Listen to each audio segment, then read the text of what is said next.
La concierge s'interposa entre les brutes et le garçon tremblant, ignorant que le père de l'enfant était le roi des vampires. Mais lorsque ses yeux anciens croisèrent les siens à la grille de l'école, elle réalisa que son simple acte de gentillesse venait de l'entraîner dans un monde où la protection a un prix de sang. Prenez un instant pour vous abonner à notre chaîne et laissez un commentaire pour nous dire d'où vous regardez et quelle heure il est. C'est toujours fascinant de voir jusqu'où voyagent ces histoires à travers le monde. Merci. La serpillière de Maya Chen grinçait sur le sol du gymnase au rythme qu'elle avait perfectionné en 3 ans de quart de nuit à l'école primaire de Riverside, chaque coup de balai effaçant le chaos d'une autre journée remplie des rires et des larmes des enfants, tandis qu'elle restait invisible dans l'ombre où elle préférait exister depuis sa dépression nerveuse en tant qu'assistante sociale, lorsqu'elle n'avait pas réussi à sauver trop d'enfants et que le système avait anéanti ce qui restait de sa foi dans les fins heureuses. L'odeur antiseptique de l'eau de Javel se mêlait à l'odeur persistante de la sueur d'adolescent et des baskets en caoutchouc pendant qu'elle traversait le parquet poli, trouvant la paix dans le mouvement méthodique qui apaisait les souvenirs des dossiers estampillés à l'encre rouge et des enfants qui s'étaient glissés à travers des failles qu'elle ne pouvait pas sceller. Un sanglot résonna depuis le vestiaire des garçons, brut et désespéré, tranchant le silence comme une lame dans la soie. Maya se figea, son instinct protecteur s'enflammant malgré tous les murs qu'elle avait érigés autour de son cœur depuis qu'elle avait quitté les services sociaux. Elle avait appris à reconnaître la différence entre les larmes de cours de récréation et la vraie douleur, et ce son portait le poids d'une terreur authentique. Posant sa serpillière, elle se dirigea vers le vestiaire à pas feutrés, ses baskets usées silencieuses sur le carrelage, tandis qu'un autre cri étranglé parvenait à ses oreilles. Les néons bourdonnaient au-dessus de sa tête, projetant des ombres dures entre les rangées de casiers métalliques alors qu'elle tournait au coin et les trouva. 3 garçons plus âgés, probablement en dernière année de primaire, encerclaient une silhouette plus petite, recroquevillée dans le coin, comme des loups acculant leur proie. La victime avait tout au plus 8 ans, son uniforme scolaire déchiré à l'épaule, des cheveux sombres tombant sur son visage, alors qu'il se pressait contre les casiers métalliques froids. D'étranges marques pâles ornaient son cou, presque comme des morsures, mais trop précises, trop délibérées pour être des blessures accidentelles. La plus grande des brutes, un garçon aux cheveux roux et aux yeux cruels, tenait un crayon taillé comme une arme. « Monstre !» siffla-t-il en piquant l'enfant recroquevillé. « Sale vampire! On devrait te planter un pieu avant que tu ne mordes quelqu'un. » Les autres garçons rirent, mais Maya perçut le tremblement dans leur voix, la façon dont ils gardaient leur distance même en tourmentant leur victime. Ils avaient peur de lui, réalisa-t-elle, ce qui rendait leur cruauté encore plus vicieuse. Maya entra dans le cercle sans hésiter, sa voix tranchant leur raillerie avec l'autorité qu'elle avait autrefois exercée dans les salles d'audience et les réunions de crise. « Ça suffit, vous tous, dehors, maintenant. » Les garçons se dispersèrent comme des cafards quand on allume la lumière, mais pas avant que le rouquin ne lance une dernière raillerie par-dessus son épaule. « Faites attention, madame, les monstres, ça mord. » Maya s'agenouilla à côté de l'enfant tremblant, notant comment il tressaillit à son approche, mais ne s'enfuit pas. Ses yeux, quand il les leva enfin, étaient trop vieux pour son visage, d'un bleu pâle comme la glace d'hiver, et remplis d'une lassitude qui appartenait à quelqu'un qui avait vu des siècles plutôt que des années. Sa peau était translucide, presque lumineuse sous la dure lumière fluorescente, et son contact, lorsqu'elle l'aida à se relever, était assez froid pour lui couper le souffle. « Je m'appelle Maya, » dit-elle doucement, de la même voix qu'elle avait autrefois utilisée avec des enfants traumatisés dans des chambres d'hôpital et des postes de police. « Comment t'appelles-tu? »« Adrienne, » murmura-t-il, sa voix portant un léger accent qu'elle ne parvenait pas à situer. Adrienne Blackthorne. Elle l'aida à nettoyer les égratignures sur ses bras avec des serviettes en papier du distributeur, notant à quelle vitesse les petites coupures semblaient guérir, comment sa peau se ressouda à une vitesse inhumaine. « Vous n'auriez pas dû m'aider, » dit Adrienne, alors qu'elle finissait de panser une éraflure plus profonde à son poignet. « Il va venir vous chercher maintenant. »« Qui va venir me chercher ?» demanda Maya.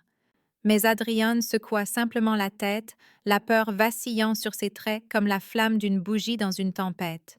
« Mon père, » dit-il finalement, « il n'aime pas que les gens se mêlent de ses affaires. »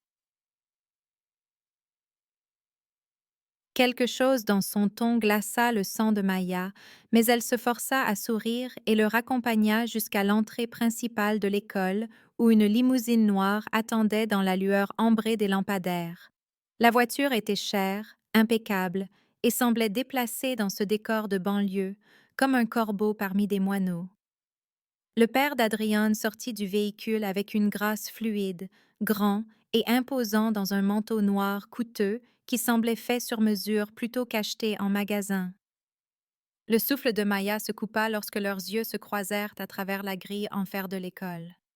Son regard était ancien, prédateur, magnifique et totalement inhumain, le genre de regard qui cataloguait les faiblesses et calculait les menaces avec la précision de quelqu'un qui avait passé des vies entières à chasser. Le temps sembla se fracturer autour d'eux, le monde ordinaire des zones scolaires et des patrouilles de sécurité se dissolvant sous le poids de son attention. Il était beau d'une manière qui faisait mal à regarder directement, tout en angle vif et peau pâle qui semblait briller de sa propre lumière intérieure. Mais il y avait quelque chose de fondamentalement anormal chez lui, quelque chose qui faisait hurler à son instinct de survie des avertissements qu'elle ne pouvait nommer. Adrienne courut vers lui, parlant en murmures rapides qui ressemblaient à une autre langue, quelque chose de vieux, de musical et de sombre. L'homme écouta sans bouger, sa main pâle reposant sur l'épaule de son fils avec une douceur surprenante, tandis que ses yeux ne quittaient jamais le visage de Maya. « Vous avez protégé mon fils, » dit-il, et sa voix était comme du velours drapé sur de l'acier, cultivée et précise avec juste une pointe d'accent qui aurait pu être européen ou quelque chose de bien plus ancien. Dans mon monde, de telles dettes ne sont pas oubliées. Maya retrouva sa voix, bien qu'elle soit plus faible qu'elle ne l'aurait voulu. Ce n'est qu'un enfant. Tout le monde mérite d'être protégé. L'homme sourit, et Maya entrevit des dents trop pointues, trop blanches, avant que ses lèvres ne se courbent en quelque chose qui aurait pu être de l'amusement ou de la faim. Elle remarqua sa main pâle là où elle touchait la grille. Comment elle ne projetait aucun reflet dans la flaque d'eau de pluie à ses pieds, comment le métal semblait devenir plus froid sous son contact. « Oui, » dit-il doucement, « c'est vrai. » Il plongea la main dans son manteau et en sortit une carte de visite ornée, un papier de couleur crème qui semblait chaud contre sa peau malgré l'air nocturne. Le carton était épais, cher, embossé d'un blason familial montrant un corbeau perché sur une couronne. Lucian Blackthorne, lut-elle, bien qu'aucune adresse ni numéro de téléphone n'accompagnât le nom. Nous nous reparlerons, Maya Chen, dit-il, et le fait qu'il connaisse son nom lui glaça le sang.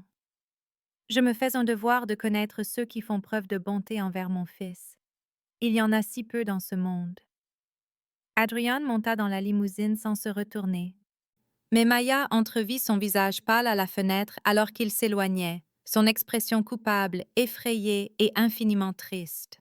Elle resta à la grille longtemps après que la voiture eut disparu dans la nuit, la carte de visite lui brûlant la paume comme un fer rouge, se demandant dans quoi elle s'était fourrée et pourquoi tous ses instincts lui disaient que sa vie tranquille de concierge de nuit venait de connaître une fin violente. La carte semblait différente, plus lourde que le papier ne devrait l'être, et lorsqu'elle la regarda de nouveau sous le lampadaire, elle aurait juré que les yeux du corbeau avaient cligné. Le lendemain matin, Maya se réveilla pour découvrir que la carte de visite avait changé pendant la nuit. Le papier de couleur crème portait désormais une adresse en écriture élégante sous le nom de Lucian Blackthorne. Domaine Blackthorne, 1247 Ravens Hollow Drive, et en dessous, en plus petites lettres, 20 heures, vendredi. La transformation semblait impossible, comme trouver des empreintes dans la neige fraîche alors que personne n'y avait marché. Mais l'encre paraissait aussi permanente que si elle avait toujours été là, et les mains de Maya tremblaient en traçant les lettres du bout des doigts. Elle passa sa pause déjeuner à la bibliothèque publique, penchée sur des ordinateurs obsolètes pour faire des recherches sur la famille Blackthorne, ne trouvant que des fragments et des murmures dispersés sur des sites de généalogie et des forums d'histoire locale. Une vieille fortune remontant aux années 1600, des propriétés immobilières s'étendant sur 3 comtés, un arbre généalogique plein de lacunes là où des registres auraient dû se trouver mais n'y étaient pas. Plus elle creusait, plus cela devenait étrange. Des affaires de personnes disparues des années 80 qui mentionnaient le nom Blackthorne dans des dépositions de témoins avant d'être mystérieusement classées sans résolution, des coupures de presse sur des dons de charité qui semblaient toujours coïncider avec l'abandon des enquêtes, et des dossiers judiciaires scellés par des juges qui étaient morts plus tard dans des accidents qui ne soulevaient aucune suspicion officielle, mais laissaient des questions inconfortables dans leur sillage. La nature recluse de la famille était légendaire même parmi les familles de vieilles souches qui valorisaient la vie privée par-dessus tout. Et Maya se retrouva à regarder une photographie de 1952 montrant un homme qui ressemblait exactement à Lucian Blackthorne, debout à côté d'une voiture de collection, inchangé par les décennies qui auraient dû le vieillir au-delà de toute reconnaissance. Au travail cette nuit-là, elle remarqua immédiatement l'absence d'Adriane, la façon dont le silence remplissait les espaces où ses pas discrets auraient dû résonner dans les couloirs pendant ses rondes.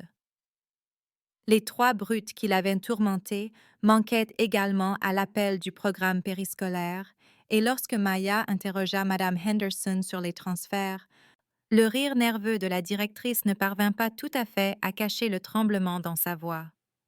La famille Blackthorne a fait de très généreux dons à nos initiatives de lutte contre le harcèlement, expliqua Madame Henderson en se tordant les mains comme si elle avait des taches invisibles. Ils voulaient s'assurer que l'environnement éducatif de leur fils reste sûr et favorable. Les familles des autres enfants ont décidé qu'un nouveau départ dans différentes écoles serait bénéfique pour toutes les personnes concernées.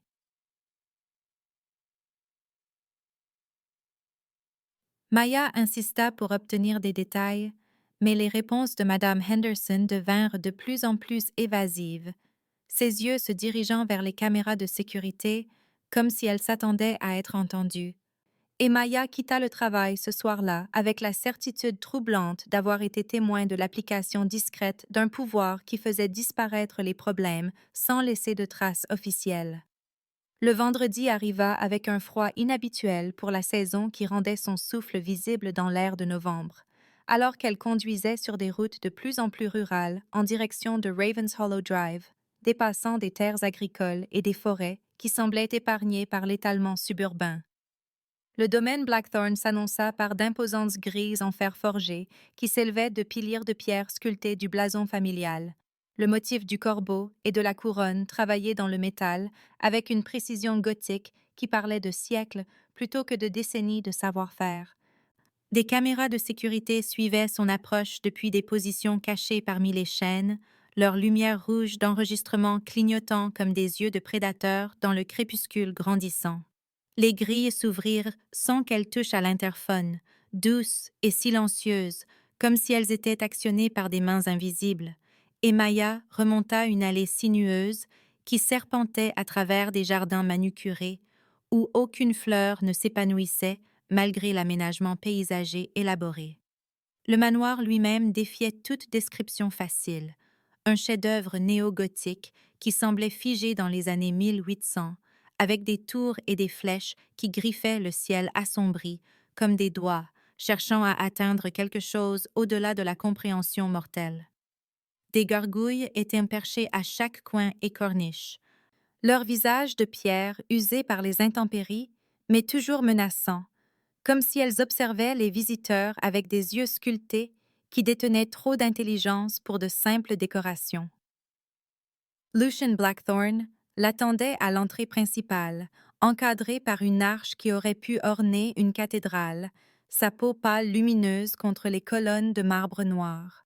Il se déplaça avec une grâce fluide en descendant les marches pour l'accueillir, chaque geste contrôlé et délibéré comme un danseur qui aurait répété chaque mouvement à travers des siècles de pratique. « Bienvenue chez moi, Maya Chen », dit-il en lui offrant son bras avec une courtoisie d'un autre temps qui semblait authentique plutôt que jouée. « J'espère que vous avez trouvé votre chemin sans difficulté. » À l'intérieur, la grandeur du manoir submergea ses sens. Des sols en marbre qui brillaient comme des miroirs, des lustres en cristal qui projetaient des fragments d'arc-en-ciel sur des murs ornés de peintures qui semblaient médiévales par leur âge et leur art, et des meubles qui appartenaient à des musées plutôt qu'à des résidences privées. Le personnel se déplaçait dans ces espaces avec une grâce inhumaine, leurs pas silencieux sur des sols qui auraient dû résonner, leurs yeux reflétant étrangement la lumière lorsqu'ils se tournaient vers elle, avec des sourires polis qui n'atteignaient jamais vraiment leur visage. Maya remarqua comment ils évitaient les miroirs, comment ils semblaient glisser plutôt que marcher, comment ils apparaissaient et disparaissaient par les portes, comme des ombres ayant pris forme humaine. Lucien la conduisit à une bibliothèque qui rivalisait avec les collections universitaires, les murs tapissés du sol au plafond de volumes reliés en cuir dont les titres étaient écrits dans des langues qu'elle ne pouvait identifier, et s'installa dans un fauteuil à oreilles qui semblait plus vieux que l'Amérique elle-même. « Vous avez des questions ?» dit-il en versant du vin d'une carafe en cristal dans des gobelets qui captaient la lumière du feu comme des rubis liquides. Je préfère la franchise aux danses sociales élaborées que les mortels semblent affectionner, alors je vais y répondre honnêtement. Je suis ce que votre folklore appelle un vampire, bien que la réalité soit à la fois plus complexe et plus banale que ce que votre industrie du divertissement suggère. J'ai 437 ans. Transformé pendant la Grande Peste quand la mort semblait préférable à regarder tous ceux que j'aimais succomber à une maladie que les médecins ne pouvaient ni comprendre ni guérir. L'esprit logique de Maya rejetait ce qu'elle entendait, mais ses instincts reconnurent la vérité dans son ton, dans le poids des siècles qui semblaient peser sur ses épaules comme des chaînes invisibles. Adrian est mon héritier, né d'une union avec une femme humaine qui est morte en le mettant au monde, continua Lucian, sa voix s'adoucissant d'un chagrin que le temps n'avait pas diminué. Il est d'empire, mi-vampire, mi-humain, le seul enfant de son espèce à avoir survécu au-delà de la petite enfance en plus de 3 siècles. La plupart meurent quelques jours après leur naissance, pris entre deux natures qui se font la guerre jusqu'à ce que l'une détruise l'autre. Adrian a vécu parce que l'amour de sa mère humaine a somehow renforcé ce qui aurait dû être sa plus grande faiblesse. Il a besoin de contact humain pour maintenir son humanité, mais mon espèce le voit comme une abomination, un bâtard qui représente tout ce qu'ils craignent de la contamination et du changement. Votre protection envers lui a déclenché d'anciennes lois qui régissent la société des vampires, des codes écrits dans le sang et scellés par des serments qui ne peuvent être brisés sans conséquence, qui s'étendent bien au-delà des vies individuelles. Vous êtes maintenant sous la protection de ma maison, ce qui signifie que vous appartenez à ce monde maintenant, que vous le choisissiez ou non. Maya protesta qu'elle avait simplement aidé un enfant effrayé, mais Lucian activa un écran mural qui montrait des images de surveillance de l'école, des images granuleuses en noir et blanc qui capturaient 3 silhouettes se déplaçant à une vitesse inhumaine dans des couloirs vides en direction du gymnase où elle avait trouvé Adrien. C'étaient des assassins vampires, expliqua-t-il, envoyés par la cour cramoisie pour éliminer ce qu'ils considèrent comme une erreur génétique avant qu'ils ne puissent devenir une menace pour leurs secrets soigneusement gardés. Votre intervention a sauvé sa vie et exposer leur opération, les forçant à battre en retraite et à se regrouper. Ils savent maintenant qu'Adrian a une protection humaine, ce qui change le calcul politique d'une manière qui affecte chaque cour de vampires sur 3 continents. Le poste de tutrice d'Adrian qui lui fut offert était accompagné d'un salaire qui fit pleurer les yeux de Maya, mais la véritable tentation était le garçon lui-même. Brillant, solitaire, désespérément, en quête d'une connexion humaine authentique que la nature immortelle de son père ne pouvait lui fournir. Elle accepta une période d'essai, déplaçant ses quelques possessions dans l'aile est du manoir où des tapis persans recouvraient des sols qui dataient d'avant la révolution industrielle et où les fenêtres donnaient sur des jardins qui s'épanouissaient dans des couleurs impossibles sous le clair de lune. Les règles de la maison étaient simples mais absolues. Ne jamais entrer dans l'aile ouest après le coucher du soleil, lorsque Luciane menait des affaires qui exigeaient d'être à l'abri des regards humains.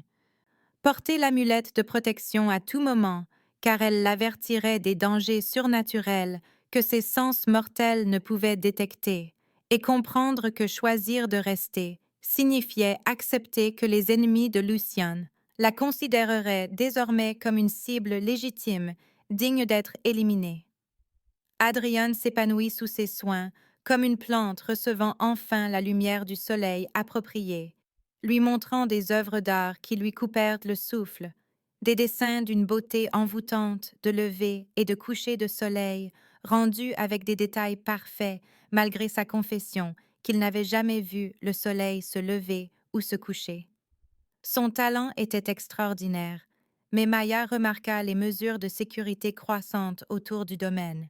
Plus de gardes patrouillant les terrains avec des armes qu'elle ne reconnaissait pas, du matériel de surveillance qui apparaissait du jour au lendemain dans des pièces auparavant vides, et des volets en fer qui descendaient sur chaque fenêtre à la tombée de la nuit, comme une armure protectrice contre les menaces qui se déplaçaient dans l'ombre. Quelque chose les chassait, réalisa-t-elle, et leur répit était temporaire plutôt que permanent. La vérité se révéla 3 semaines après son arrivée, lorsqu'elle trouva Adrian dans la cuisine du manoir à minuit, la culpabilité inscrite sur ses traits pâles, alors qu'il se nourrissait de poches de sang que Luciane fournissait pour soutenir sa nature de vampire. Le garçon avait honte, peur qu'elle le voie comme le monstre que les brutes l'avaient appelé, mais Maya le serra dans ses bras pendant qu'il pleurait et lui dit que le besoin de nourriture ne le rendait pas mauvais, pas plus que son besoin d'air ne la rendait faible. Leur moment de tendresse fut brisé lorsque des alarmes hurlèrent dans les couloirs du manoir, des gémissements aigus qui envoyèrent le personnel se précipiter dans les couloirs à une vitesse surnaturelle vers des positions défensives prédéterminées. Des assassins vampires avaient franchi les limites du domaine, des membres de la cour cramoisie qui croyaient que la nature de vampire d'Adrian faisait de lui une abomination qui menaçait l'équilibre délicat entre leur monde caché et l'ignorance humaine. Dans le chaos de la bataille, Maya fut séparée d'Adrian et se retrouva acculée dans la véranda par une femme vampire dont la beauté était aussi tranchante et mortelle que du verre brisé. Isabella se présenta avec une courtoisie moqueuse avant de révéler la vérité que Lucien avait cachée derrière de nobles intentions. Il n'avait pas seulement offert à Maya une protection en vertu de l'ancienne loi des vampires, il l'avait réclamée comme sienne en vertu de liens de sang plus anciens que l'histoire écrite. « Tu lui appartiens maintenant, » siffla Isabella, ses crocs brillant sous le clair de lune brisée qui filtrait à travers les fenêtres criblées de balles. Corps et âme, cœur et esprit, liés par une magie qui rend le divorce impossible et la mort la seule échappatoire. La seule façon de briser de tels liens est par sa destruction ou la tienne. Et comme il a survécu à 4 siècles de tentatives d'assassinat, je pense que nous savons toutes les deux quelle option a le plus de chances de réussir. La révélation d'Isabella flotta dans l'air comme un poison, tandis que le verre des fenêtres brisées de la véranda craquait sous les pieds de Maya, les traits parfaits de la femme vampire, tordus par une satisfaction cruelle d'avoir livré une nouvelle aussi dévastatrice. Mais avant que Maya ne puisse assimiler toutes les implications d'avoir été réclamée en vertu d'une ancienne loi du sang, Lucian se matérialisa derrière Isabella, avec une vitesse inhumaine qui fit paraître l'air lui-même se plier autour de son mouvement. Sa main se referma sur la gorge d'Isabella, avec une pression douce qui transmettait plus de menace que de violence, sa voix tombant à un murmure qui portait le poids des siècles lorsqu'il parla. Vous outrepassez vos droits, Isabella de la cour cramoisie, et votre présence non invitée dans ma maison constitue un acte de guerre qui aura des conséquences bien au-delà du bain de sang de cette nuit. Isabella rit malgré la main à sa gorge, ses propres crocs brillants alors qu'elle rencontrait le regard ancien de Lucian sans ciller. La vérité reste inchangée quelles que soient vos menaces, Blackthorn, dit-elle avec un venin qui égalait la netteté de sa beauté. Vous l'avez liée sans son consentement, réclamée par la tromperie, et maintenant elle porte la marque de votre maison, qu'elle comprenne ce que cela signifie ou non. Maya recula, s'éloignant des deux vampires, son cœur battant à tout rompre, alors qu'elle essayait de donner un sens à des mots qui ressemblaient à des pièces de puzzle de différentes boîtes. L'expression de Lucien passa de la menace à quelque chose approchant le regret, alors qu'il relâchait Isabella et se tournait vers Maya avec les mouvements prudents de quelqu'un approchant un animal blessé. Le lien de sang n'était pas mon intention lorsque j'ai touché cette grille, dit-il, sa voix portant une honnêteté qui coupait plus profondément que n'importe quel mensonge. C'est une magie ancienne qui s'active lorsqu'un vampire d'une puissance suffisante rencontre un humain dont la force vitale résonne avec la sienne, une connexion qui ne peut être forcée ni simulée, mais seulement découverte par un contact qui révèle des essences compatibles. Lorsque nos peaux se sont touchées à travers ces barreaux de fer, le lien a commencé à se former, que je le veuille ou non, liant nos forces vitales d'une manière qui transcende la simple existence physique. Maya sentit quelque chose changer à l'intérieur de sa conscience pendant qu'il parlait, une conscience soudaine de sa présence qui allait au-delà de ses sens normaux, comme si une porte s'était ouverte dans son esprit pour révéler une pièce dont elle n'avait jamais connu l'existence. Elle pouvait maintenant sentir ses émotions, le remords sincère luttant contre une fureur protectrice, le poids des siècles pesant sur ses pensées comme des pierres dans une eau profonde.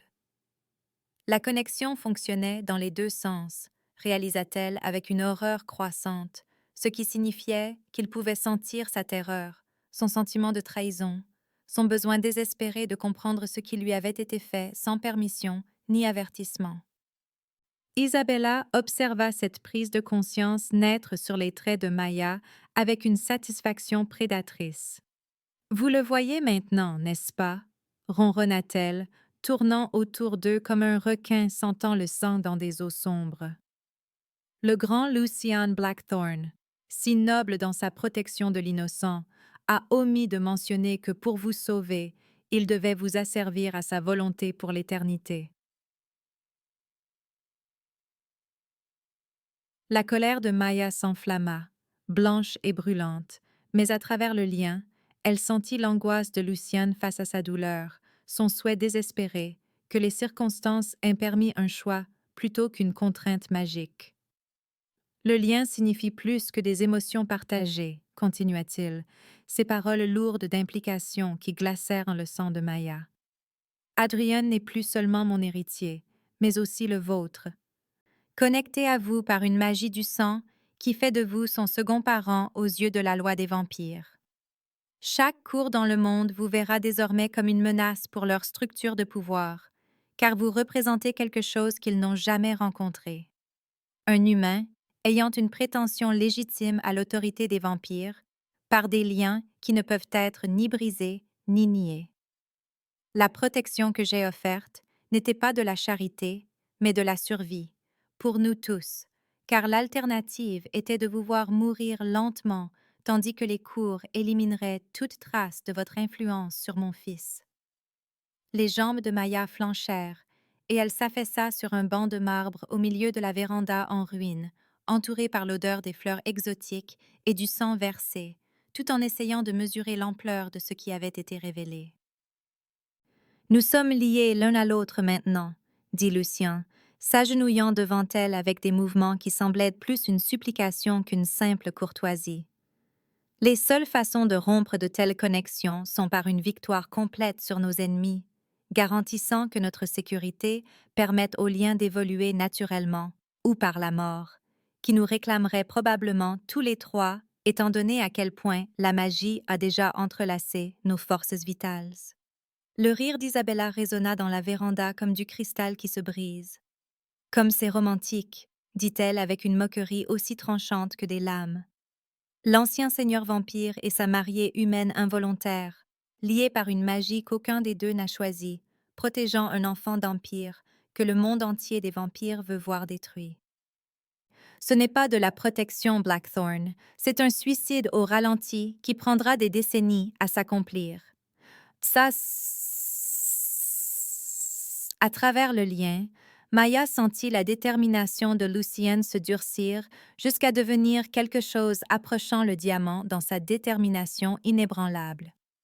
Alors nous ferons en sorte que notre victoire ne soit ni lente ni incertaine, répondit-il en se relevant de toute sa hauteur avec une grâce prédatrice qui rappela à Maya exactement à quel genre de créature elle était désormais liée pour l'éternité. La cour cramoisie a clairement exprimé sa position lorsqu'elle a envoyé des assassins dans ma maison pour assassiner un enfant sous ma protection. L'expression d'Isabella passa de la moquerie à quelque chose approchant le respect. Vous risqueriez la guerre avec 3 cours pour protéger un humain et un vampire? Demanda-t-elle, et Maya entendit une curiosité sincère sous la cruauté calculée de la vampire. Le sourire de Lucien révéla des crocs qui brillaient comme de l'ivoire poli sous le clair de lune, filtrant à travers le verre brisé. « J'ai déjà déclaré la guerre en permettant au lien de s'achever, » dit-il avec une finalité tranquille. Au moment où la force vitale de Maya a fusionné avec la mienne, chaque cour de vampire sur 3 continents est devenue mon ennemi, car elle représente une évolution qu'ils ne peuvent ni contrôler ni prédire. Les anciennes coutumes exigent sa mort pour préserver leur illusion de suprématie sur les affaires des mortels. Isabella les étudia tous les deux avec des yeux qui contenaient des siècles de calculs politiques. Et si elle choisit de rejeter le lien? D'exiger sa liberté malgré les connexions magiques qui vous lient? Demanda-t-elle du ton de quelqu'un sondant les faiblesses dans des fondations apparemment solides. Luciane se tourna vers Maya, et à travers leur connexion, elle sentit sa volonté d'accepter le choix qu'elle ferait, même si cela signifiait sa propre destruction. Le lien ne peut pas être rejeté, pas plus que la gravité ne peut être ignorée, dit-il avec une honnêteté douce qui blessait plus que ne l'auraient fait des mensonges. Il existe, que nous le reconnaissions ou non, que nous luttions contre lui ou que nous embrassions ce qu'il offre. Maya peut choisir comment répondre à son existence, mais la connexion elle-même est permanente jusqu'à ce que la mort sépare ce que la magie a uni. Maya se releva sur des jambes tremblantes, le verre craquant sous ses pieds alors qu'elle faisait face aux 2 vampires qui représentaient les côtés opposés d'un conflit auquel elle n'avait jamais demandé à participer. La conscience de la présence de Luciane dans son esprit était comme avoir un autre battement de cœur à l'intérieur de sa poitrine, étranger et pourtant nécessaire, et elle pouvait sentir sa solitude ancienne, son espoir désespéré qu'elle puisse trouver quelque chose qui vaille la peine d'être préservé dans le lien qui leur avait été imposé. À travers les fenêtres brisées de la véranda, elle pouvait voir Adrian se cacher derrière une colonne de marbre dans le jardin, son visage pâle strié de larmes, alors qu'il observait la confrontation qui déterminerait son destin ainsi que le leur. Isabella attendait la réponse de Maya avec une patience prédatrice, s'attendant clairement à ce que l'humaine rejette des liens qu'elle n'avait jamais choisis, tandis que Luciane se tenait parfaitement immobile, avec la terrible patience de quelqu'un qui avait appris au fil des siècles que certaines décisions ne pouvaient être ni précipitées ni influencées. Maya sentit le poids de leur attention combinée, l'ampleur des choix qui résonneraient à travers la société des vampires pour les générations à venir, et réalisa que sa vie tranquille de concierge de nuit n'avait pas seulement pris fin, mais avait été complètement anéantie, remplacée par des responsabilités qu'elle ne pouvait pleinement comprendre et un avenir qui détenait soit une victoire sans précédent, soit une mort certaine pour tous ceux qu'elle avait appris à aimer. Le lien de sang pulsait entre elle et Lucien comme un second battement de cœur. Étranger mais indéniablement réel, portant avec lui la promesse d'un pouvoir qu'elle n'avait jamais cherché et des dangers qu'elle pouvait à peine imaginer, tandis qu'Adrian observait depuis l'ombre avec des yeux qui contenaient trop de compréhension pour son jeune visage, attendant de savoir si la femme qui l'avait protégée des brutes de la cour d'école aurait le courage d'accepter une protection qui venait avec un prix mesuré en sang et lié par une magie plus ancienne que l'histoire écrite. La nouvelle du lien de sang se répandit dans la société des vampires comme la peste dans les villages médiévaux, murmurée dans des langues anciennes à travers les continents et portée par des messagers qui se déplaçaient plus vite que l'œil mortel ne pouvait suivre, atteignant chaque cour et chaque clan quelques heures après la fuite d'Isabella du domaine Blackthorn. Maya apprit le chaos grandissant grâce aux mises à jour soigneusement contrôlées de Lucien, chaque information arrivant comme un autre clou dans le cercueil de son ancienne vie, alors que le monde des vampires réagissait à quelque chose qu'il n'avait jamais rencontré. Une humaine légitimement liée à l'un de leurs seigneurs les plus puissants, portant une autorité qu'il ne pouvait ni lui retirer ni ignorer. Marcus Dracul, l'ancien vampire qui dirigeait la cour cramoisie depuis sa forteresse dans les Carpates, déclara formellement la guerre à la maison de Lucien dans les 24 heures. Sa proclamation écrite avec du sang sur un parchemin, fait de peau humaine et livrée par des corbeaux dont les yeux brillaient de rouge dans l'obscurité. Maya tint la déclaration entre ses mains tremblantes, lisant des mots qui la condamnaient comme une abomination dont l'existence même menaçait l'équilibre délicat entre la société des vampires et l'ignorance humaine, tandis que Lucien traduisait les phrases latines archaïques qui les condamnaient tous à mort par tous les moyens nécessaires.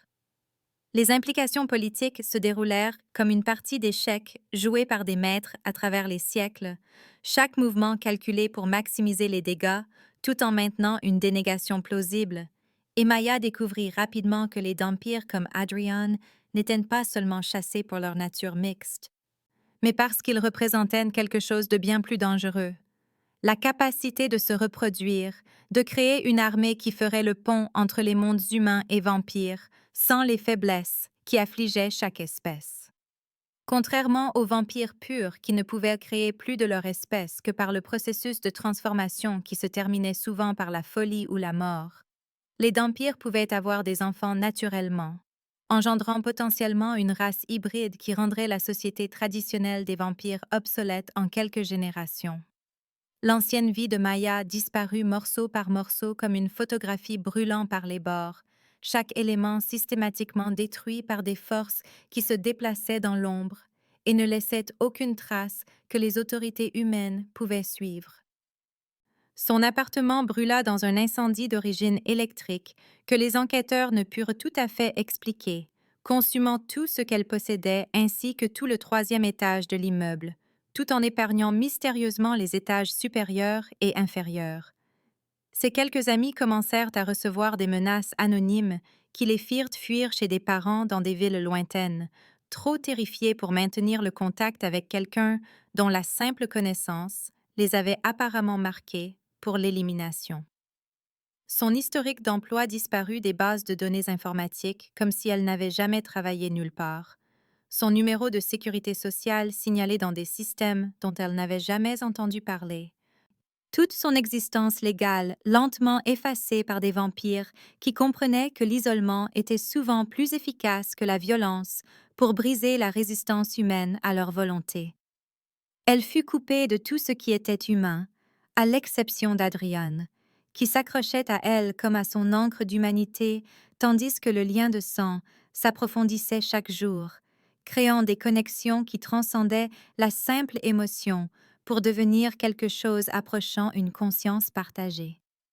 Lucien commença à former Maya aux techniques de combat antérieures à la guerre moderne, lui apprenant à se battre avec des armes forgées en argent et en acier béni, tout en lui expliquant la politique des vampires qui faisait paraître les intrigues de cour médiévales simples en comparaison. Les séances avaient lieu dans le gymnase souterrain du manoir, un espace creusé dans la roche vive qui avait été témoin de siècles de préparation à des guerres publiques et privées. Et Maya découvrit que le lien de sang avait amélioré ses capacités physiques au-delà des limites humaines sans la rendre véritablement surhumaine. Sa force augmenta, mais resta limitée par la chair mortelle. Sa vitesse s'améliora, mais ne pouvait égaler les réflexes des vampires. Son endurance s'accrut, mais nécessitait toujours le repos et la récupération dont les êtres immortels n'avaient pas besoin. L'entraînement était brutal et impitoyable, conçu pour la préparer à des ennemis qui avaient passé des siècles à perfectionner leurs techniques de meurtre. Mais Maya se retrouva à s'adapter avec une rapidité surprenante, comme si le lien ne transportait pas seulement des émotions partagées, mais aussi les connaissances accumulées de la longue expérience de Lucien en combat surnaturel. Leur intimité croissante compliquait tout, car le lien de sang les forçait à ressentir les émotions de l'autre sans les barrières qui protègent normalement la conscience individuelle de l'influence extérieure, créant une attraction dangereuse qu'aucun des deux ne pouvait se permettre, mais à laquelle aucun ne pouvait entièrement résister. Maya ressentait la solitude ancienne de Lucien comme une douleur physique dans sa poitrine, son espoir désespéré qu'elle puisse choisir de rester malgré les horreurs qui les entouraient, sa culpabilité de l'avoir liée à un destin qu'elle n'avait jamais demandé, mêlée au soulagement égoïste de ne plus être complètement seule. En retour, ses propres émotions affluaient vers lui. La peur transmuée en détermination, la colère d'avoir été manipulé, équilibré par une compréhension croissante des choix impossibles auxquels il avait été confronté, et sous tout cela, une chaleur traîtresse qui n'avait rien à voir avec la magie et tout à voir avec la vision de l'homme sous le monstre, le père qui risquerait tout pour protéger son fils, quel qu'en soit le coût personnel. Victor Blackthorne arriva par une nuit de novembre où le givre peignait les fenêtres de motifs cristallins ressemblant à des larmes gelées, amenant avec lui un clan de 12 vampires dont la loyauté envers la famille de Lucien remontait à des siècles, à des dettes de sang et des vies sauvées qui créaient des liens plus forts que la simple politique. Victor était plus jeune que Lucien d'environ 50 ans.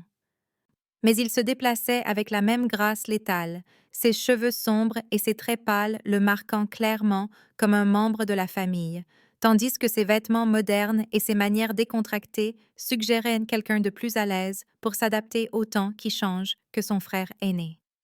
Il révéla que la famille Blackthorne protégeait les enfants d'Ampiers depuis plus de 300 ans, croyant qu'ils représentaient une évolution plutôt qu'une abomination, fournissant secrètement un sanctuaire aux rares enfants qui survivaient à la naissance pour ensuite faire face à la persécution des sociétés humaines et vampires qui les voyaient comme des menaces à l'ordre établi. Victor apporta des nouvelles inquiétantes avec les renforts. Marcus Dracul avait convaincu le Conseil européen et la Fédération asiatique que Maya représentait une menace existentielle pour le secret des vampires, car une humaine liée pouvait potentiellement exposer leur existence à des gouvernements mortels équipés d'armes modernes et de technologies de surveillance qui rendaient les cachettes traditionnelles obsolètes.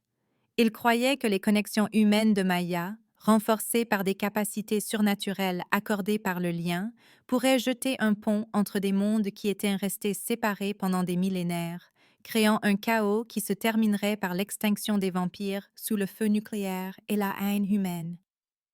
Maya rencontra les autres membres de la maisonnée de Lucien lors de sessions de stratégie qui révélèrent le réseau complexe de relations qui soutenaient leur communauté isolée, chaque personne portant des histoires de choix impossibles nécessaires pour exister entre deux mondes qui n'offraient aucun sanctuaire facile. Helena avait été transformée pendant la Seconde Guerre mondiale pour protéger sa famille humaine de la persécution nazie, échangeant sa mortalité contre le pouvoir de garder ses enfants en sécurité, tout en les regardant vieillir et mourir au fil de décennies qui semblaient des battements de cœur pour sa conscience de vampire. Thomas survécut à son enfance de vampire grâce à un secret prudent et des déplacements constants, atteignant l'âge adulte avant de trouver refuge auprès de la famille de Lucien et de devenir chef de la sécurité d'un domaine qui abritait les cibles les plus recherchées de la société des vampires. Le Dr. Winters avait servi la maison pendant 40 ans après avoir accidentellement soigné les blessures de Lucien suite à une tentative d'assassinat, ses connaissances médicales s'avérant trop précieuses pour être gaspillées et sa flexibilité morale lui permettant d'accepter des réalités qui auraient rendu la plupart des humains fous. Chacun raconta à Maya des histoires sur les prix payés pour avoir choisi la protection plutôt que la liberté, la sécurité plutôt que la vérité, la survie plutôt que le luxe des absolus moraux dans un monde où le compromis signifiait souvent la différence entre la vie et la mort. Les forces de Marcus Dracul frappèrent pendant la célébration de l'anniversaire d'Adrian, la première que le garçon ait jamais connue avec quelqu'un qui se souciait sincèrement de son bonheur, plutôt que de sa simple valeur politique, transformant ce qui aurait dû être de la joie en cauchemar, alors que des attaques coordonnées visaient les défenses du domaine et les humains à l'intérieur de ses murs. L'assaut fut brutal et précisément planifié, combinant des armes modernes avec d'anciennes capacités de vampire, pour créer un chaos qui mit à l'épreuve chaque mesure de sécurité que Lucien avait mise en place au cours de siècles d'expérience de siège. Maya se battit aux côtés de guerriers immortels, dont la vitesse et la force la faisaient se sentir maladroite malgré ses capacités améliorées. Mais elle réalisa rapidement que les attaquants la chassaient spécifiquement plutôt que d'essayer de capturer le domaine ou d'éliminer Lucien.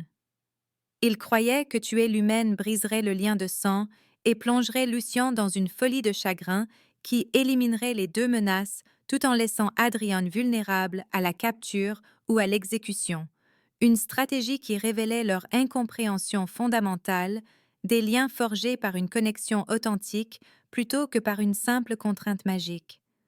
Pendant la bataille, Thomas se jeta entre Adrian et la lame d'argent d'un assassin vampire, recevant des blessures qui auraient été instantanément fatales à un humain, tout en gagnant de précieuses secondes pour que Maya puisse atteindre le garçon et le protéger de son propre corps. Le Dr. Winters disparut dans la confusion. Emmené par des attaquants qui avaient clairement l'intention d'utiliser sa connaissance des vulnérabilités de la maisonnée pour de futures frappes, et Maya sentit sa terreur à travers des connexions qu'elle ne comprenait pas entièrement alors qu'il était fourré dans une camionnette qui disparut dans la nuit. Le message était sans équivoque.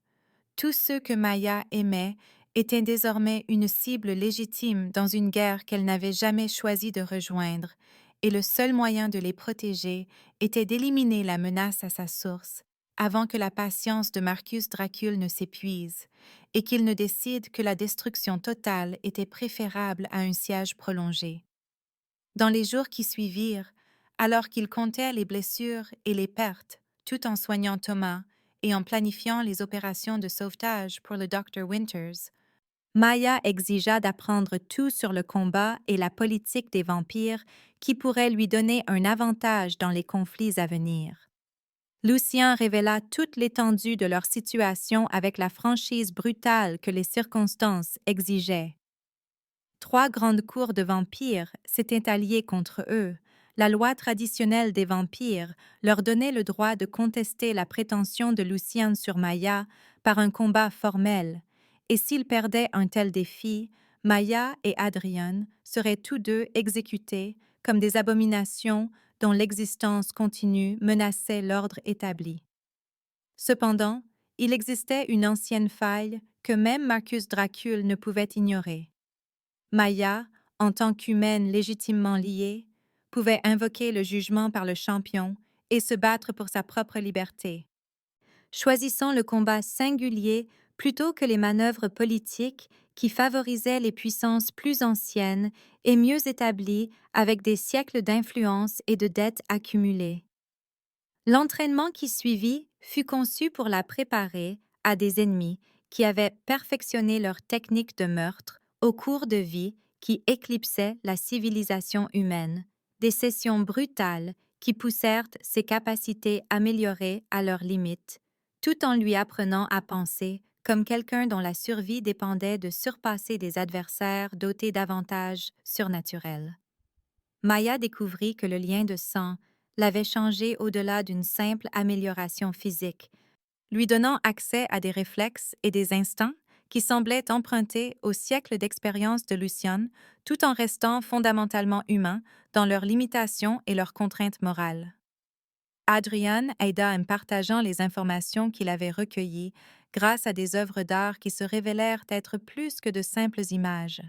Ces dessins étaient des impressions psychiques des ennemis qui les entouraient, capturant des détails que les caméras de surveillance manquaient et révélant des faiblesses que les guerriers entraînés négligeaient souvent. Sa nature de vampire lui permettant de voir des motifs et des connexions qui échappaient à la perception humaine et vampire, le rendant inestimable malgré sa jeunesse et sa vulnérabilité apparente dans une guerre qui déterminerait s'il survivrait assez longtemps pour construire l'avenir qu'il représentait. Le défi formel résonna sous le plafond voûté de l'ancienne cathédrale comme un coup de tonnerre, la voix de Maya portant à travers les cours de vampires assemblés, ses mots soigneusement choisis selon des protocoles que Lucien lui avait inculqués durant des nuits blanches de préparation. Le silence stupéfait qui suivit son invocation du jugement par le champion révéla à quel point elle avait brisé leurs attentes. Des représentants de 12 cours majeures remplissaient les bancs ombragés, leurs visages pâles tournés vers l'autel où Maya se tenait aux côtés de Lucian, tandis que les yeux cramoisis de Marcus Dracul brûlaient de fureur depuis le premier rang, où il s'était attendu à assister à son exécution, plutôt qu'à son défi des lois qu'il avait supposé assurer sa destruction. Le choix d'Isabella comme adversaire fit courir des murmures parmi les vampires assemblés comme le vent dans les feuilles d'automne, leurs langues anciennes portant des spéculations et la surprise que l'humaine ose défier la vampire même qui avait la première révélé la vérité sur son lien. La guerrière, dont l'habileté à la lame et aux crocs avait gagné le respect au cours de siècles de conflits qui jonchaient les champs de bataille européens des cendres de ses ennemis. Le terrain neutre choisi pour leur combat était la cathédrale Saint-Érasme, un chef-d'œuvre gothique abandonné qui avait accueilli des duels de vampires pendant plus de 400 ans après avoir été désacralisé et oublié par les autorités humaines qui ne pouvaient expliquer pourquoi leur congrégation fuyait des morts inexpliquées et des rumeurs chuchotées d'ombres se déplaçant sans corps pour les projeter. Des gargouilles de pierre regardaient d'un air mauvais depuis les arcs-boutants usés par les intempéries et le temps, leurs visages sculptés semblant bouger et changer à la lueur des bougies, unique éclairage dans un espace où les lumières électriques n'avaient jamais été installées, où les règles d'engagement étaient gravées sur des tablettes de marbre derrière l'autel dans des langues antérieures à la civilisation moderne. Jugement par combat jusqu'à la mort ou la soumission, sans interférence de part et d'autre, sans autres armes que celles accordées par la nature ou améliorées par un don surnaturel, et l'acceptation absolue du résultat par toutes les parties, quelles que soient les conséquences politiques qui pourraient découler de la victoire ou de la défaite. La fureur de Lucien face au choix de Maya brûla à travers leurs liens de sang comme de l'acide sur la chair, ces siècles d'instincts protecteurs luttant contre des obligations légales qui le liaient aussi sûrement que des chaînes de fer. Ces arguments désespérés qu'elle n'avait aucune chance contre une adversaire qui avait perfectionné ses compétences de combat au cours de vie couvrant l'ascension et la chute d'empire, tombant dans des oreilles qui avaient déjà fait leur choix entre une mort certaine par manœuvre politique et une survie possible par combat personnel. Alors qu'il se préparait pour l'épreuve dans l'ancienne sacristie de la cathédrale, entouré de tapisseries pourrissantes et de vitraux brisés qui captaient la lueur des bougies comme des fragments d'arc-en-ciel capturés, Lucien révéla la peur la plus profonde qui le hantait depuis l'achèvement du lien de sang. Si Maya mourait au combat, la rupture de leur connexion le tuerait probablement aussi, laissant Adrian seul et sans défense contre des ennemis qui ne montreraient aucune pitié à un enfant d'Empire, dont la seule protection résidait dans les liens qui le liaient à des parents qui avaient choisi de le protéger d'un monde qui voulait sa destruction. Leur amour grandissant était devenu à la fois force et vulnérabilité, une arme qui pouvait être retournée contre eux par des ennemis qui comprenaient que les connexions émotionnelles étaient souvent plus efficaces que la torture physique pour briser des êtres surnaturels qui avaient appris à endurer des siècles de douleur sans renoncer à ce qu'ils chérissaient le plus. Maya sentit la terreur de Lucian à travers leurs liens, son souhait désespéré qu'elle choisisse la sécurité plutôt que le principe, mais elle sentit aussi sa fierté face à son courage. Son respect involontaire pour une décision qui honorait la guerrière qu'elle devenait plutôt que l'humaine sans défense, qu'elle avait été lorsque le destin les avait réunis pour la première fois sur un parking d'école qui semblait appartenir à une autre vie. La cathédrale se remplit de témoins à l'approche du coucher du soleil, d'anciens vampires dont la présence portait le poids des siècles, s'installant dans des bancs sculptés dans un bois qui avait poussé dans des forêts défrichées avant que Christophe Colomb ne découvre l'Amérique, leurs yeux reflétant la lueur des bougies comme des étoiles capturées, alors qu'ils se préparaient à assister à un combat qui déterminerait non seulement le destin de Maya, mais l'avenir de la société des vampires elle-même. Isabella entra par les portes principales de la cathédrale au 12e coup de minuit, son mouvement fluide comme l'eau coulant sur des pierres polies par le temps, vêtue de cuir noir béni par des prêtres dont les os s'étaient depuis longtemps transformés en poussière dans des cimetières oubliés dispersés à travers les champs de bataille ensanglantés de l'Europe. Sa beauté était terrible et parfaite, non marquée par les siècles de violence qu'il avait façonnée en une arme de précision surnaturelle. Sa peau pâle lumineuse à la lueur des bougies qui projetaient des ombres dansantes sur des murs où l'on disait que les fantômes des prêtres assassinés chuchotaient des prières pour des âmes trop damnées pour le salut conventionnel. Le combat commença sans cérémonie ni fanfare. Le premier coup d'Isabella venant plus vite que l'œil humain ne pouvait suivre, sa lame d'argent chantant dans un air qui semblait s'épaissir autour d'eux, alors que des forces surnaturelles reconnaissaient l'ancien rituel accompli dans un espace consacré par des siècles de sang versé. Maya parvint à peine à éviter le coup qui lui aurait ouvert la gorge, roulant sur le côté avec des réflexes améliorés par le lien de sang, tout en dégainant sa propre arme, une épée forgée en acier béni qui brûlait d'un feu froid dans sa poigne. Les siècles d'expérience d'Isabella se manifestaient dans chaque mouvement, chaque attaque s'enchaînant de manière transparente, comme une mort chorégraphiée, sa lame trouvant des failles dans la défense de Maya, qui n'auraient pas dû exister, mais qui existaient pourtant, tirant le sang de blessures qui guérissait presque instantanément grâce à une amélioration surnaturelle qui maintenait Maya en état de combattre alors que n'importe quel humain normal serait tombé en quelques secondes.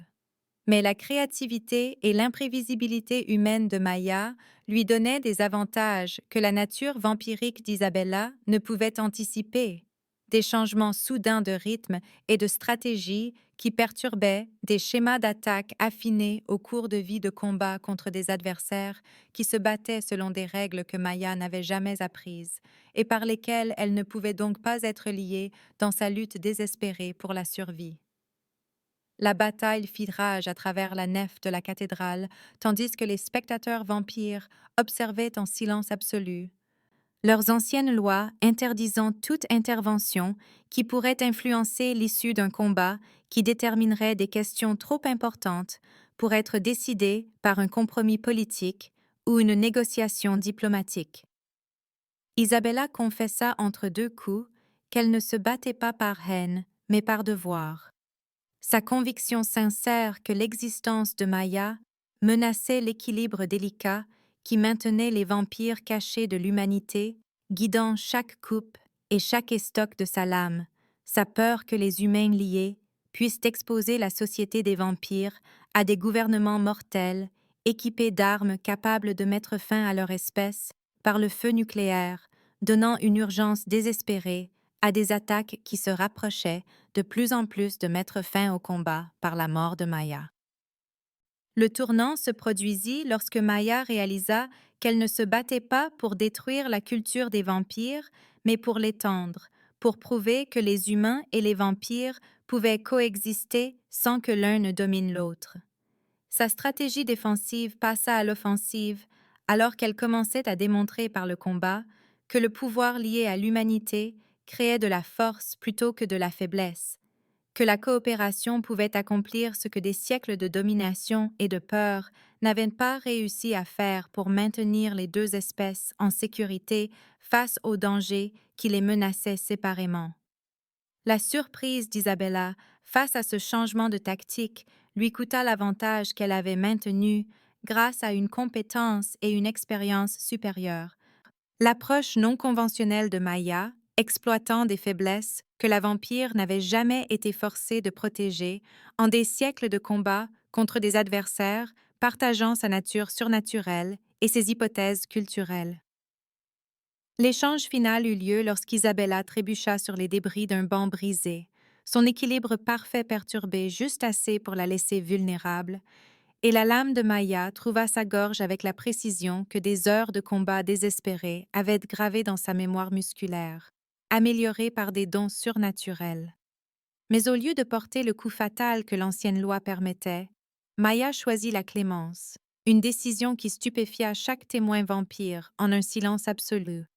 Sa décision d'épargner la vie d'Isabella, alors qu'elle aurait pu la prendre, prouvant que l'humanité liée à un pouvoir surnaturel créait des possibilités qu'aucune des deux espèces n'avait imaginées isolément. Isabella se rendit avec une grâce qui honorait à la fois sa défaite et le choix de Maya, reconnaissant le droit de Maya d'exister au sein de la société des vampires, avec des mots qui portaient le poids de la reconnaissance formelle des cours qui s'étaient rassemblés pour assister à ce qu'elle s'attendait à être une exécution. Cependant, le rugissement de fureur de Marcus Dracul brisa le silence sacré de la cathédrale, alors qu'il déclarait les anciennes lois obsolètes et le résultat de l'épreuve sans pertinence pour sa détermination à éliminer les menaces qui mettaient en danger le secret des vampires. Son rejet du précédent juridique qui avait gouverné leur société pendant des millénaires força les vampires qui avaient servi de témoins neutres à choisir leur camp dans un conflit qui déterminerait si leur espèce évoluerait ou stagnerait dans des traditions qui ne servaient plus leurs besoins de survie. L'assaut qui suivit transforma la cathédrale en un champ de bataille où des siècles d'alliances politiques se dissolurent en quelques instants, forçant une coopération difficile entre les partisans de Maya et les disciples d'Isabella contre des extrémistes qui croyaient que tout changement dans la société des vampires représentait une faiblesse inacceptable qui mènerait inévitablement à leur destruction par les mains humaines. La bataille fut chaotique et destructrice. D'anciens vampires, maniant des capacités qui brisèrent des colonnes de pierre et firent s'effondrer des pans du toit de la cathédrale, dans des explosions de poussière et de débris, tandis que Maya se battait aux côtés d'anciens ennemis qui avaient trouvé un terrain d'entente dans leur désir commun de survivre à la folie que l'extrémisme de Marcus Dracul avait déchaînée sur eux tous.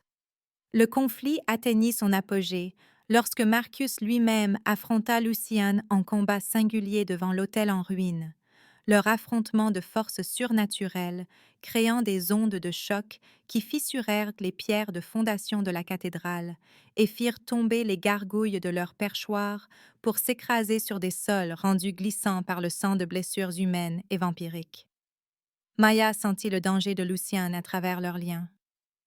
La lutte désespérée de l'ancien vampire contre un adversaire dont l'âge et la puissance égalaient les siens, mais dont la cruauté dépassait tout ce que Lucien avait jamais embrassé, et elle abandonna son propre combat pour se précipiter à son aide, juste au moment où les griffes de Marcus trouvaient le cœur de Lucien. Le lien de sang qui avait semblé être des chaînes devint le salut, alors que Maya et Lucien combinaient leurs capacités pour la première fois, sa détermination humaine fusionnant avec sa force de vampire pour créer quelque chose qu'aucun des deux n'aurait pu accomplir seul, leur attaque conjointe submergeant Marcus avec une force qui les surprit même, réduisant l'ancien vampire en cendres qui se dispersèrent sur la pierre brisée comme de la neige grise. La victoire eut un prix mesuré. En plus que du sang et de l'architecture brisée, la société des vampires sortant de la cathédrale a jamais divisé entre ceux qui accepteraient le changement et ceux qui y résisteraient jusqu'à leur dernier souffle. L'unité ancienne, qui avait protégé leur espèce pendant des millénaires, brisée au-delà de tout espoir de réparation, par des conflits qui avaient exposé des désaccords fondamentaux sur la survie, l'évolution et le prix qu'ils étaient prêts à payer pour rester cachés d'un monde humain qui devenait plus dangereux chaque année. 6 mois après la bataille de la cathédrale, qui a divisé la société des vampires selon des lignes qui mettraient des siècles à guérir, Maya se tenait dans le hall en marbre du domaine Blackthorn, vêtue de robe de cérémonie qui la désignait comme la première consul liée de l'histoire des vampires, un poste créé spécifiquement pour reconnaître son statut sans précédent d'humaine ayant tous les droits au sein de leur société surnaturelle. Le titre portait un poids qui allait bien au-delà de la reconnaissance cérémonielle, lui accordant l'autorité de parler au nom des intérêts humains dans les cours de vampires, tout en servant de liaison officielle entre des espèces qui avaient coexisté dans l'ombre et la suspicion pendant des millénaires sans trouver un terrain d'entente capable de soutenir une véritable coopération plutôt qu'une simple tolérance précaire. Ces journées se partageaient désormais entre le domaine et l'académie de Ravens Hollow. L'école progressiste qu'elle et Lucien avaient établie dans l'aile est rénovée du manoir pour accueillir les enfants d'Empire qui avaient auparavant été cachés ou traqués par des extrémistes des deux camps, qui les voyaient comme des menaces à l'ordre établi plutôt que comme des ponts entre des mondes qui avaient désespérément besoin de connexion. Adrien n'était plus le seul enfant de son espèce à errer dans des couloirs vides à la recherche de quelqu'un qui pourrait comprendre sa double nature. 3 autres enfants d'Empires avaient été mis en sécurité au cours des mois suivant la défaite de Marcus Dracul, chacun portant des histoires de persécution et d'isolement qui faisaient mal au cœur de Maya, reconnaissant une douleur qu'elle avait autrefois vue dans les salles d'audience et les centres de crise durant son ancienne vie d'assistante sociale. Les enfants, âgés de 6 à 12 ans, présentaient chacun des combinaisons uniques de créativité humaine et de capacités vampiriques qui défiaient toute catégorisation facile, leur présence transformant les anciens couloirs du manoir en espaces remplis de rire et d'apprentissage, plutôt que du silence maussade qui avait caractérisé les siècles d'existence solitaire de Lucien.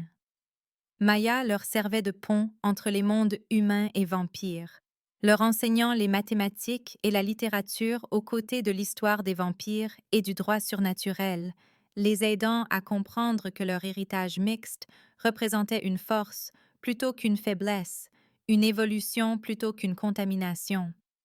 Un espoir pour un avenir où les enfants n'auraient pas à choisir entre cacher leur vraie nature ou faire face à la persécution pour des accidents de naissance qu'ils ne pouvaient contrôler.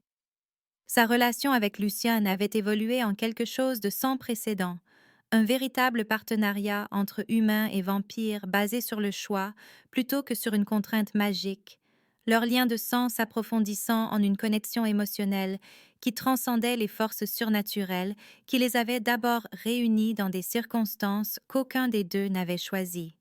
Ils travaillaient côte à côte, établissant des politiques pour régir l'éducation et la protection des vampires, négociant avec les cours de vampires qui avaient accepté la nouvelle réalité tout en maintenant des défenses contre ceux qui considéraient encore leur expérience comme une hérésie dangereuse méritant une répression violente. L'aile et du manoir bourdonnaient d'activité, les salles de classe se remplissant d'enfants qui étudiaient l'algèbre et les langues anciennes avec un égal enthousiasme. Leurs questions allant de l'aide aux devoirs à des préoccupations existentielles sur leur place dans un monde qui semblait conçu pour des créatures correspondant à des catégories bien définies, plutôt que pour des êtres hybrides qui remettaient en question toutes les hypothèses sur ce qui était possible lorsque l'amour transcendait les barrières des espèces. La bibliothèque reconvertie servait à la fois de salle de classe et de sanctuaire, ses étagères abritant désormais des livres pour enfants aux côtés de grimoires et de traités politiques, tandis que le matériel d'art partageait l'espace avec des amulettes de protection et des fournitures médicales d'urgence conçues pour traiter des blessures que les médecins humains normaux ne pouvaient ni comprendre ni guérir. Maya s'émerveillait souvent de la façon dont les enfants s'adaptaient naturellement à leur environnement éducatif unique. Leur résilience face à des circonstances qui auraient submergé la plupart des adultes, servant de rappel quotidien que l'évolution avançait souvent plus vite que les institutions établies, ne pouvait s'adapter au changement. Isabella était devenue une alliée inattendue dans leurs efforts. Sa reconnaissance formelle de la légitimité de Maya ayant du poids auprès des cours de vampires qui auraient autrement pu rejeter les innovations de la famille Blackthorne comme une excentricité dangereuse. Son témoignage sur la clémence de Maya lors de leur combat dans la cathédrale fournissait la preuve que les humains liés pouvaient exercer un pouvoir surnaturel sans perdre leur humanité essentielle. L'ancien assassin servait maintenant de chef de la sécurité de l'Académie de Ravenshollow, ses siècles d'expérience au combat garantissant que les enfants pouvaient apprendre et grandir sans la peur constante d'attaques d'extrémistes qui considéraient leur existence même comme une menace intolérable pour le secret des vampires. Le Dr. Winters avait été secouru quelques jours après sa capture. Physiquement indemne, mais émotionnellement marqué par des techniques d'interrogatoire qui avaient révélé la profondeur de la haine animant les extrémistes vampires, qui voyaient la coopération avec les humains comme une trahison de tout ce que leur espèce s'était battue pour préserver au cours de millénaires de dissimulation prudente. Son retour à la maisonnée avait été marqué par la détermination de continuer son service médical, malgré un traumatisme qui aurait pu briser quelqu'un de moins engagé dans la cause qu'ils servaient tous, son expertise dans le traitement de la physiologie des vampires s'avérant inestimable à mesure que de plus en plus d'enfants arrivaient en quête de refuge dans un monde qui ne leur offrait aucun autre port sûr. Thomas s'était remis de ses blessures avec une résilience de vampire renforcée par des capacités de guérison de vampire, sa survie servant de preuve que leur espèce pouvait endurer des défis qui détruiraient des êtres purement humains ou vampires. Son commandement de la sécurité du domaine offrait aux enfants des modèles qui démontraient qu'être différent ne signifiait pas être faible ou sans défense contre ceux qui menaçaient ce qu'ils chérissaient le plus. La première exposition d'art public présentant le travail d'Adrien ouvrit par une fraîche soirée d'octobre, lorsque les feuilles d'automne peignaient les jardins du domaine de couleurs qui rivalisaient avec la beauté surnaturelle capturée dans ses peintures, chaque œuvre révélant des vérités sur l'existence entre deux mondes que les mots ne pourraient jamais exprimer adéquatement. Maya observait avec une fierté qui transcendait tout lien, magique ou ordinaire, son étrange et merveilleux garçon interagir avec les visiteurs humains et vampires, ne cachant plus ce qu'il était, mais célébrant la perspective unique que sa double nature lui offrait pour créer un art qui parlait d'expériences que les deux espèces pouvaient reconnaître malgré leurs différences fondamentales. Ses peintures capturaient des moments de beauté et de danger avec une égale habileté, des levers de soleil qu'il n'avait jamais vus avant de vivre à l'Académie de Ravenshollow, rendus avec une précision qui suggérait une impression psychique plutôt qu'une simple imagination, tandis que les portraits des membres de la maisonnée révélaient des vies intérieures que la photographie ne pourrait jamais exposer malgré sa précision technique. Lucien se tenait aux côtés de Maya tout au long de la soirée, leur lien étant désormais une source de force plutôt qu'une obligation, sa solitude ancienne transformée en un contentement qui rayonnait à travers leur connexion comme la chaleur d'un feu qui ne s'éteindrait jamais, quelles que soient les tempêtes qui pourraient faire rage autour d'eux. Les invités vampires et humains se mêlaient avec une aisance qui aurait été impossible avant la bataille de la cathédrale, leur conversation allant de la critique d'art à la discussion politique sur les politiques d'intégration qui se propageaient lentement au-delà du domaine Blackthorn à d'autres maisonnées progressistes prêtes à risquer le changement plutôt qu'à accepter la stagnation. Le succès de l'exposition prouva que les enfants d'Empire pouvaient trouver l'acceptation dans les deux mondes lorsqu'on leur donnait l'occasion de démontrer leur valeur plutôt que de cacher leur nature. Les explications confiantes d'Adrian sur ses techniques artistiques servant de pont entre des visiteurs qui seraient autrement restés des étrangers, séparés par des barrières surnaturelles qu'ils n'avaient jamais remises en question. Alors que la soirée se terminait et que les invités partaient avec la promesse de faire connaître l'approche novatrice de l'Académie de Ravenshollow en matière d'éducation des vampires, Maya découvrit une enveloppe ornée sur son bureau, son seau de cire portant le blason du Conseil européen des vampires, ainsi que les signatures de cours de 3 continents, demandant sa présence pour aider à établir des programmes d'intégration similaires dans le monde entier.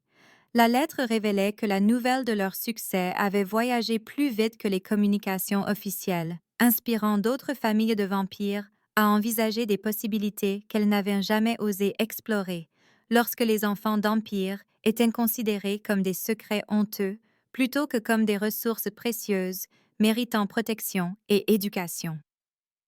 En tenant la lettre entre des mains qui ne tremblaient plus face à la responsabilité surnaturelle, Maya réalisa que sa vie tranquille de concierge de nuit s'était transformée en quelque chose qu'elle n'aurait jamais pu imaginer lorsque le destin l'avait mise en contact pour la première fois avec un garçon effrayé. Tourmentée par des brutes qui craignaient ce qu'elle ne pouvait comprendre, elle était devenue un pont entre les mondes, portant l'autorité de remodeler l'avenir pour des enfants comme Adrian, tout en servant de preuve que les humains et les vampires pouvaient accomplir ensemble ce qu'aucun ne pouvait accomplir isolément. Son influence s'étendant bien au-delà des limites du domaine pour toucher des vies qu'elle ne rencontrerait jamais, dans des endroits qu'elle n'avait jamais vus.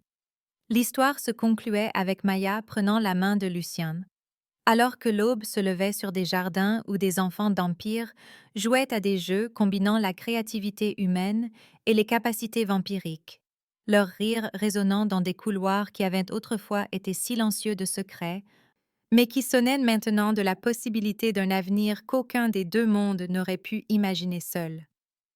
Adrian se tenait devant son chevalet, capturant son premier vrai lever de soleil sur toile, la lumière dorée filtrant à travers des fenêtres qui n'avaient plus besoin de volets de protection, car les enfants qui vivaient ici avaient appris à exister confortablement dans l'obscurité comme dans le jour, leur double nature leur donnant de la force plutôt que de la faiblesse pour faire face à tous les défis que demain pourrait apporter.